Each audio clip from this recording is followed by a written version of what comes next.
Hello friends, this is Poonam and welcome to Subira study points. Friends, आज हम discuss करेंगे बच्चों में सोचना एवं सीखना, यानी कि बच्चों में सोचना किस प्रकार से होता है और वह किस प्रकार से सीखते हैं। तो अगर हम बात करें थिंकिंग की, यानी कि सोचना की, तो सोचना एक ऐसी मानसिक प्रक्रिया है जो मानव मस्तिष्क में हमेशा ही गतिशील रहती है, क्योंकि प्रत्येक मनुष्य हमेशा कुछ न कुछ सोचते रहते हैं और इस आधार पर वह अपने ज्ञान को संगठित भी करते हैं। तो चलिए फ्रेंड्स, बात करेंगे बच्चों में किस प्रकार से सोचने की प्रक्रियाएं होती हैं। तो चलिए फ्रेंड्स, शुरू करते हैं। एंड उसके अलावा अगर आप लोगों ने चैनल को सब्सक्राइब नहीं किया तो चैनल को सब्सक्राइब कर लें। एंड वीडियो अगर पसंद आती है तो वीडियो को लाइक एंड शेयर करना ना भूलें। तो चलिए फ्रेंड्स, बात करते हैं और जानते हैं कि बच्चे किस प्रकार से सोचते हैं। सबसे पहले यहाँ पर लिखा है प्रत्यक्षीकरण के आधार पर। तो प्रत्यक्षीकरण का मतलब होता है कि वस्तुओं को देखकर उनके बारे में सोचना, यानी कि एक बच्चा अपने आसपास जो भी वस्तुओं को देखता है और देखकर उनके बारे में जब सोचता है तो वो होता है प्रत्यक्षीकरण के आधार पर सोचना। उसके बाद है कल्पना के आधार पर सोचना। तो इसका मतलब ये होता है कि कोई वस्तु सामने नहीं होती, बल्कि एक बच्चा मन में कोई इमेज बनाकर सोचता है और ये इमेज जो वह मतलब बनाकर सोच रहा है, ये पूर्व अनुभवों के आधार पर भी हो सकती है या फिर भविष्य के बारे में भी वह कुछ सोच सकते हैं। तो इस तरह का सोचना होता है कल्पना के आधार पर सोचना। एंड प्रत्ययों के आधार पर सोचना, यानी कि वह किसी कॉन्सेप्ट के आधार पर सोच सकते हैं। तर्क के आधार पर, तो किसी तर्क के आधार पर सोचना, किसी भी चीज़ के लिए तर्क वितर्क करना और उसके आधार पर सोचना। आगे अनुभव के आधार पर सोचना, यानी कि जो पूर्व अनुभव रहे होते हैं उसके हिसाब से सोचना। तो ऐसा कब होता है कि जैसे कोई समस्या या कोई ऐसी परिस्थिति आ गई, जैसी स्थिति से हम पहले भी कभी ना कभी गुजर चुके होते हैं, तो वहाँ पर पूर्व अनुभव ही काम आते हैं। तो हम वहाँ पर पूर्व अनुभवों के आधार पर सोचकर उस परिस्थिति से निपट सकते हैं। तो ये होता है अनुभव के आधार पर सोचना। उसके बाद है रुचि और जिज्ञासा के आधार पर सोचना, यानी कि जब अपनी रुचियों के हिसाब से सोचे या जिज्ञासाओं के आधार पर, यानी कि जिस चीज़ों को जानने के बारे में बच्चा इच्छुक है उसके हिसाब से सोचे, तो ये होता है रुचि और जिज्ञासा के आधार पर सोचना। एंड अगला है अनुकरण के आधार पर सोचना। तो इसका मतलब ये है कि कोई बच्चा अपने आसपास लोगों को कुछ करते देखता है तो वह भी वैसा ही करने की सोचता है। तो इस प्रकार वह अनुकरण के आधार पर सोचता है। उसके बाद देख लेते हैं बच्चों में सीखने के नियम अथवा सिद्धांत। यहाँ पर नियम और सिद्धांत दिए हैं। पहला नियम दिया हुआ है तत्परता का नियम, उसके बाद अभ्यास का नियम, प्रभाव का नियम और सीखने का प्रबलन सिद्धांत। ये तीनों नियम दिए हैं थॉर्नडाइक ने, और सीखने का प्रबलन सिद्धांत ये दिया है CL हल ने। तो सबसे पहले हम बात कर लेते हैं तत्परता का नियम। तो तत्परता का मतलब होता है सीखने के लिए तैयार, यानी कि किसी भी चीज़ के लिए तत्पर होना या तैयार होना। तो अगर कोई बच्चा कुछ सीखने के लिए तत्पर है या तैयार है तो वह उसे आसानी से सीख लेता है। इसके अलावा अगर बच्चे का मन नहीं है और सीखने का वह इच्छुक नहीं है तो फिर वह नहीं सीखेगा। इसलिए सीखने के लिए तैयार होना काफ़ी ज़रूरी है, यानी कि सीखने के लिए अगर कोई बच्चा तत्पर है तो हम उसे आसानी से कोई चीज़ें सिखा पाएंगे। उसके बाद अभ्यास का नियम। तो अभ्यास का नियम का मतलब है कि मान लेते हैं अगर कोई बच्चा है, कुछ करने में या कुछ सीखने में उसे प्रॉब्लम हो रही है, तो बच्चे को कई बार अच्छे से अभ्यास करा देंगे ताकि बच्चा सीख सके, क्योंकि बहुत सी ऐसी चीज़ें होती हैं जो प्रैक्टिस में ही आती हैं, मतलब प्रैक्टिस करने से ही आती हैं। तो ये तो हो गया अभ्यास का नियम। उसके बाद प्रभाव का नियम। तो यहाँ पर प्रभाव के नियम का मतलब है किसी भी चीज़ से प्रभावित होकर सीखना, यानी कि ऐसे मान लेते हैं जैसे किसी बच्चे ने कोई कार्य सीखा या कुछ भी कार्य किया और उसका अच्छा प्रभाव पड़ा तो उस कार्य को वह आगे भी करेगा, किंतु यदि उसका परिणाम उसे अच्छा नहीं मिलता है तो वह उसे दोबारा नहीं करता। तो ये हो गया प्रभाव का नियम। इसके बाद सीखने का प्रबलन सिद्धांत जो कि दिया है CL हल ने, और इनका कहने का मतलब है कि कोई भी व्यक्ति जब सीखता है तो वह अपनी आवश्यकताओं के अनुसार सीखता है, यानी कि जब उसे आवश्यकता होगी तो ही वह उस कार्य को करेगा या सीखेगा, नहीं तो नहीं सीखेगा। तो ये तो हो गया सीखने का प्रबलन सिद्धांत, और इन्होंने आवश्यकता को इम्पोर्टेंट माना है। उसके बाद आगे बात करेंगे बालक विद्यालय प्रदर्शन में सफलता प्राप्त करने में कैसे और क्यों असफल होते हैं। तो इसके कई सारे कारण हो सकते हैं कि एक बच्चा विद्यालय प्रदर्शन में सफलता प्राप्त करने में असफल हो जाते हैं। तो हम उन कारणों को देख लेते हैं। यहाँ पर कई कारण लिखे हैं: विद्यालय का परिवेश, पारिवारिक माहौल, अभ्यास का अभाव, अभिरुचि एवं जिज्ञासा की कमी, स्वास्थ्य, शिक्षण विधियाँ एवं युक्तियाँ, एंड प्रेरणा एवं मार्गदर्शन का अभाव, और पढ़ाई के दौरान विद्यालय से भाग जाना। तो ये कुछ ऐसे कारण हैं जिस कारण से एक बच्चा विद्यालय प्रदर्शन में सफल नहीं हो पाता। तो सबसे पहले हम बात कर लेते हैं विद्यालय का परिवेश। तो कहीं ना कहीं विद्यालय के परिवेश भी काफ़ी इम्पोर्टेंट है बच्चे को सफलता या असफलता दिलाने में, क्योंकि एक विद्यार्थी को विद्यालय का परिवेश अगर ऐसा मिलता है जहाँ पर शिक्षण व्यवस्था उसके अनुरूप करी जाए तो बच्चा सीखने में सफल होता है। और यदि ऐसा माहौल या ऐसा परिवेश विद्यालय में क्रिएट नहीं हो पाता कि जो शिक्षा व्यवस्था है उसके अनुरूप हो, तो फिर वह सीखने में असफल हो जाता है। इसके बाद अगला जो कारक है पारिवारिक माहौल, यानी कि पारिवारिक माहौल का भी अच्छा होना बच्चे के लिए ज़रूरी है।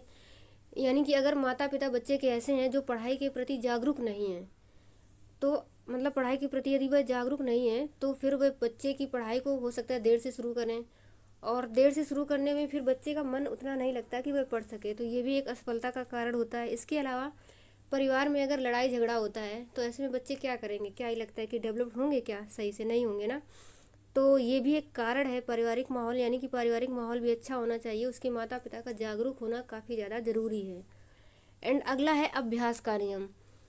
तो इसका मतलब ये है कि कई बार एक शिक्षक बच्चों को कई चीज़ें सिखा देता है लेकिन उसका अभ्यास नहीं करवाता है, जिस कारण से बच्चे वह चीज़ें भूल जाते हैं। एंड अगला अभिरुचि एवं जिज्ञासा की कमी। तो किसी भी चीज़ को सीखने के लिए रुचि का होना भी ज़रूरी है, जिज्ञासा यानी कि जानने की इच्छा भी होनी चाहिए। अगर बच्चे के अंदर ये चीज़ नहीं है तो भी वह चीज़ों को सीख नहीं पाता। एंड अगला है स्वास्थ्य। तो स्वास्थ्य का होना सबसे ज़्यादा ज़रूरी होता है, क्योंकि जब शरीर स्वस्थ होगा तभी उसका जो मस्तिष्क है वो अच्छे से काम करेगा। अगर शरीर ही स्वस्थ नहीं है तो फिर उसका दिमाग सही से नहीं चलेगा और वह चीज़ों को सीख नहीं पाएगा। एंड अगला है शिक्षण विधियाँ एवं युक्तियाँ। तो इससे मतलब ये है कि जो शिक्षण विधियाँ होती हैं वो बच्चे के हिसाब से हों, यानी कि ऐसी हों जिससे बच्चा सीख सके अच्छे से। ऐसी शिक्षण विधियाँ ना हों कि बच्चा सीख ही ना पाए, उसे समझ में ही ना आए कुछ। तो शिक्षण विधियों को ऐसा रखना है जो बच्चे के हिसाब से हों, बच्चे के रुचियों और क्षमताओं के अकॉर्डिंग हो, ताकि बच्चा सीख सके। एंड अगला है प्रेरणा एवं मार्गदर्शन का अभाव। तो बच्चों को सिखाते समय उन्हें प्रेरित भी करना चाहिए, ताकि जब वो प्रेरित हों तो प्रेरित होकर सीखें। एंड उनका जो है अच्छे से मार्गदर्शन भी करना चाहिए। अगला है पढ़ाई के दौरान विद्यालय से भाग जाना। तो यदि विद्यालय का जो वातावरण है वो सही नहीं है, यानी कि बच्चों को डांटा जाता है, तो इस कारण क्या होता है कि बच्चे कभी कभी डर की वजह से विद्यालय से भाग जाते हैं, और यदि वे विद्यालय में उपस्थित ही नहीं रहेंगे तो चीज़ों को कैसे सीखेंगे। तो ये कुछ कारण हो गए जिस कारण से बच्चे असफल हो जाते हैं विद्यालय प्रदर्शन में। एंड उसके बाद हम कुछ क्वेश्चन की प्रैक्टिस कर लेते हैं। तो चलिए फ्रेंड्स, देखते हैं आगे कुछ क्वेश्चन। तो यहाँ पर हमारा पहला प्रश्न है, सोचना एक क्रिया है। निम्न प्रकार की मानसिक क्रिया, उच्च प्रकार की, या फिर निम्न एवं उच्च दोनों प्रकार की मानसिक क्रिया। तो सोचना एक जो है ये उच्च प्रकार की मानसिक क्रिया है। ऑप्शन हमारा सेकेंड नंबर सही हो जाएगा। उसके बाद अगला क्वेश्चन है, बालकों में सोचने की प्रक्रिया के विकास का क्रम होता है निश्चित, अनिश्चित, निश्चित तथा अनिश्चित दोनों, या फिर उपरोक्त में से कोई नहीं। तो सोचने की प्रक्रिया का जो विकास क्रम होता है वो निश्चित क्रम में होता है, क्योंकि बच्चों में जो विकास होता है वो एक निश्चित क्रम में ही होता है। तो सोचना जो है ये भी विकास क्रम के अंतर्गत आता है। तो सोचने की प्रक्रिया भी बच्चों में निश्चित क्रम में ही होगी। तो इसके लिए हमारा ऑप्शन सही हो जाएगा फर्स्ट नंबर। उसके बाद अगला क्वेश्चन है, किस अवस्था में व्यक्ति अमूर्त वस्तुओं के बारे में सोचना प्रारंभ कर देता है? बाल्यावस्था, किशोरावस्था, प्रौढ़ावस्था, या फिर उपरोक्त सभी। तो यहाँ पर हमारा जो ऑप्शन है वो सही हो जाएगा किशोरावस्था, क्योंकि किशोरावस्था में एक बच्चा अमूर्त रूप से सोचने लगता है, क्योंकि उससे पहले बाल्यावस्था या शैशवावस्था में बच्चा जो होता है वो चीज़ों को देख कर ही यानी कि मूर्त रूप से सोचता है। तो ऑप्शन हमारा सेकेंड नंबर सही हो जाएगा। उसके बाद अगला क्वेश्चन, प्रकाश कक्षा 2 का विद्यार्थी है, वह अपनी सोच की प्रक्रिया को अभिरुचि एवं उत्सुकता के आधार पर बढ़ा रहा है। वह सोच की किस प्रक्रिया की तरफ अग्रसर है? यानी कि वह उसकी जो सोचने की प्रक्रिया है वह उसकी रुचि एवं उत्सुकता के आधार पर है। तो ये प्रक्रिया किस हिसाब से हो रही है, तो ये हो रहा है रुचि एवं जिज्ञासा के हिसाब से, यानी कि वह अपने रुचियों और उत्सुकता के आधार पर सीख रहा है, यानी कि जिज्ञासा के हिसाब से सोच रहा है। तो ऑप्शन हमारा फर्स्ट नंबर सही हो जाएगा।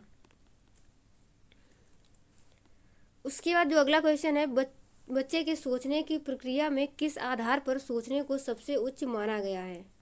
रुचि के आधार पर, अनुभव के आधार पर, तर्क के आधार पर या फिर अनुकरण के आधार पर? तो बच्चों में जो सोचने की प्रक्रिया होती है वो सबसे उच्च होती है तर्क के आधार पर। तो ऑप्शन हमारा थर्ड नंबर सही हो जाएगा। उसके बाद जो अगला क्वेश्चन है, सीखना कोई और फिर खाली स्थान और सीधी फिर खाली स्थान होती है, बल्कि ये जटिल बहुआयामी और गतिशील प्रक्रिया है। तो यहाँ पर देख लेते हैं, यानी कि सीखना कोई आसान और सीधी प्रक्रिया होती है, तो ये तो गलत हो जाएगा क्योंकि आगे लिखा है जटिल बहुआयामी और गतिशील प्रक्रिया होती है। उसके बाद सेकेंड ऑप्शन है, सीखना कोई आसान और सीधी प्रक्रिया नहीं होती है बल्कि, तो इसके लिए हमारा ऑप्शन सेकेंड नंबर ही सही हो जाएगा, यानी कि सीखना जो है वो कोई आसान प्रक्रिया नहीं है बल्कि वह जटिल बहुआयामी और गतिशील प्रक्रिया है। तो ऑप्शन सेकेंड नंबर सही हो जाएगा। उसके बाद अगला क्वेश्चन है, सीखने से संबंधित प्रबलन का सिद्धांत निम्न वैज्ञानिकों में से किससे संबंधित है? तो ये मैंने आप लोगों को बताया कि ये जो प्रबलन का सिद्धांत है ये किसने दिया है? CL हल ने। उसके बाद अगला क्वेश्चन है, सीखने की प्रक्रिया के महत्वपूर्ण साधन क्या हो सकते हैं? अर्थ निकालना, अमूर्त सोच की क्षमता का विकास करना, विवेचना का कार्य करना या फिर उपरोक्त सभी? तो यहाँ पर हमारा ऑप्शन उपरोक्त सभी सही हो जाएगा। उसके बाद हमारा अगला क्वेश्चन है, सीखना समृद्ध हो सकता है यदि वास्तविक दुनिया से उदाहरण को कक्षा में लाया जाए जिसमें विद्यार्थी एक दूसरे से अंतःक्रिया करें और शिक्षक उस प्रक्रिया को सुगम बनाए। एंड अगला ऑप्शन है, कक्षा में अधिक से अधिक शिक्षण सामग्री का प्रयोग किया जाए और शिक्षक विभिन्न प्रकार के व्याख्यान और स्पष्टीकरण का प्रयोग करे, या फिर कक्षा में सर्वाधिक परीक्षाओं पर अपेक्षित ध्यान दिया जाए। तो यहाँ पर कक्षा में अधिक से अधिक शिक्षण सामग्री का कोई मतलब नहीं है जब तक वह बच्चे के सीखने के काम ना आ सके या फिर बच्चे के अनुरूप ना हो। एंड जो शिक्षक है वो विभिन्न प्रकार के व्याख्यान और स्पष्टीकरण का प्रयोग करे, तो व्याख्यान बच्चा अभी समझने के इतना योग्य नहीं होता। एंड कक्षा में सर्वाधिक परीक्षाओं पर अपेक्षित ध्यान दिया जाए, तो परीक्षा करने से भी कोई मतलब नहीं जब बच्चा कुछ सीख ही नहीं पाया है। तो यहाँ पर क्या होता है कि वास्तविक दुनिया से उदाहरण को कक्षा में लाया जाए एंड जिससे विद्यार्थी एक दूसरे से अंतःक्रिया करें और शिक्षक उस क्रिया को सुगम बनाए। तो ऑप्शन हमारा फर्स्ट नंबर सही हो जाएगा। उसके बाद अगला क्वेश्चन है, बच्चों की सीखने की प्रक्रिया में माता पिता को भूमिका निभानी चाहिए, नकारात्मक, अग्रोन्मुखी, सहानुभूति या फिर तटस्थ? तो नकारात्मक तो नहीं निभाएंगे। यहाँ पर जो ऑप्शन हमारा सही हो जाएगा वो हो जाएगा अग्रोन्मुखी, यानी कि आगे से आगे बच्चों के लिए तैयारी करके रखना ताकि बच्चे अच्छे से सीख सकें। उसके बाद जो अगला क्वेश्चन है, विवेचनात्मक शिक्षा शास्त्र का ये दृढ़ विश्वास है कि एक शिक्षक को हमेशा कक्षा कक्ष में अनुदेशन का नेतृत्व करना चाहिए, शिक्षार्थियों को स्वतंत्र रूप से तर्कड़ा नहीं करनी चाहिए, बच्चे स्कूल से बाहर क्या सीखते हैं ये अप्रासंगिक है, एंड शिक्षार्थियों के अनुभव और प्रतिक्षण महत्वपूर्ण होते हैं। तो यहाँ पर जो हमारा ऑप्शन है वो सही हो जाएगा कि शिक्षार्थियों के जो भी अनुभव हैं या प्रतिक्षण है वो भी महत्वपूर्ण होते हैं। यही ऑप्शन हमारे लिए सही हो जाएगा। तो ये तीनों ऑप्शन गलत हो जाएंगे। उसके बाद अगला है, जब बच्चा कार्य करते हुए ऊबने लगता है तो ये इस बात का संकेत है कि बच्चे को अनुशासित करने की ज़रूरत है, संभवतः कार्य यांत्रिक रूप से बार बार हो रहा है, या फिर बच्चा बुद्धिमान नहीं है एंड बच्चे में सीखने की योग्यता नहीं है। तो ये दोनों ऑप्शन तो बिल्कुल ही गलत हैं और इसके लिए जो हमारा ऑप्शन है वो सही हो जाएगा कि संभवतः कार्य यांत्रिक रूप से बार बार हो रहा है, यानी कि कोई कार्य यदि बार बार किया जाता है या बार बार कोई भी करे तो उससे ऊबने लगता है। तो ऑप्शन हमारा सेकेंड नंबर सही हो जाएगा। अगला है, जब बच्चा फेल होता है तो इसका तात्पर्य है बच्चा पढ़ाई के लिए योग्य नहीं है, बच्चों ने उत्तरों को सही तरीके से याद नहीं किया या फिर बच्चे को प्राइवेट ट्यूशन लेनी चाहिए थी, या फिर व्यवस्था फेल हुई है। तो इसके लिए हमारा ऑप्शन सही होगा कि व्यवस्था फेल हुई है, क्योंकि जो शिक्षण व्यवस्था है वो बच्चों के हिसाब से नहीं करवाई गई, यानी कि जो बच्चों की क्षमताएं हैं, बच्चों की जो रुचियां हैं, उसके हिसाब से बच्चे को शिक्षा नहीं दी गई, जिस कारण से एक बच्चा असफल हो गया। तो ऑप्शन हमारा 4 नंबर सही हो जाएगा। तो चलिए फ्रेंड्स, आज की वीडियो में इतना ही रखते हैं, और मैं आशा करती हूँ कि आप लोगों को वीडियो अच्छे से समझ में आई होगी। एंड वीडियो अगर पसंद आई तो वीडियो को लाइक एंड शेयर कर दें, और चैनल पर अगर नए हैं तो चैनल को सब्सक्राइब कर लें। आगे मिलेंगे अगले वीडियो में, तब तक के लिए bye bye and take care.